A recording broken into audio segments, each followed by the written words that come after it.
Good morning, everyone. Just jumped on the forums and I'm responding to a lot of the information that you guys are putting up there.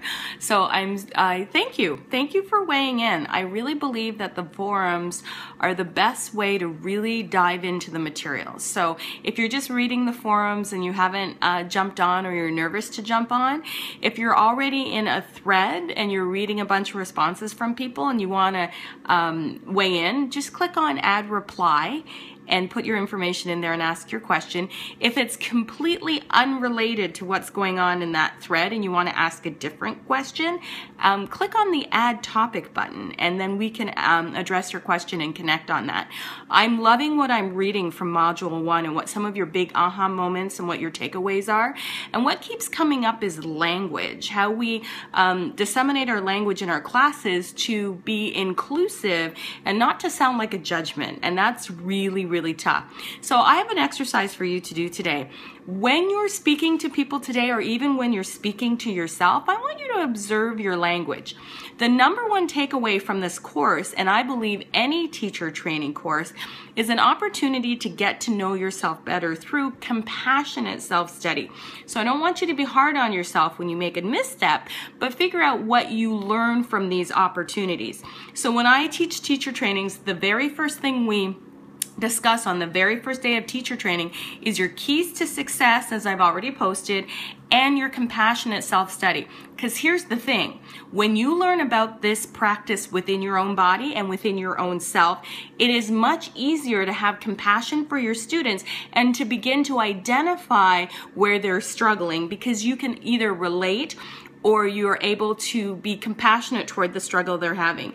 I read a couple posts where people had injuries from pushing themselves too far in their yoga practices, and I can completely relate. And when I injured my shoulder in chaturanga, I became vigilant about how we do form when we're lowering down from the top of a push-up into chaturanga, and then eventually all the way down and through if you're rolling through vinyasa. It became an incredible learning tool. So a lot of things that have come up for me and that I'm learning from you in this training is, one, learning how to change your languaging around sharing, the practice with the students. Two, your fear or apprehension, or the fear and apprehension of your students when using props. One of the suggestions I made in one of the posts is, when I teach, I walk around with a block in my hand and I try to really be stealth when I come in and I see somebody struggling. And the way I phrase the use of the prop is I'll just put it where I think they may need it, really stealth, and I'll say, you know what, I find when I use this particular prop, this makes my asana stronger.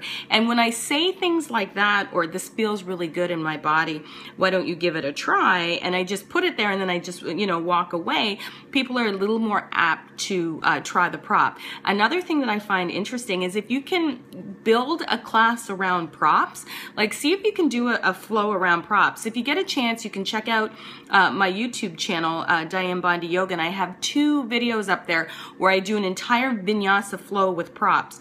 I'll see if I can add it to the bonus material today, and that way it's on the forum and you can check it out. And I just grabbed some props and thought I'd do a practice and see where it took me. So really start thinking about your yoga mat as your asana lab and take those props out and jump in and give them a try. So thanks for weighing in. Keep bringing the questions on the forums. I'll be here every day. I got a late start this morning, but don't be afraid to weigh in. We really learn from each other in this process, and when you post your questions and your experiences, we learn too, and we can modify the information and we can give you great insights and we can share what we have learned. So happy Wednesday, and I'll talk to you tomorrow. Namaste.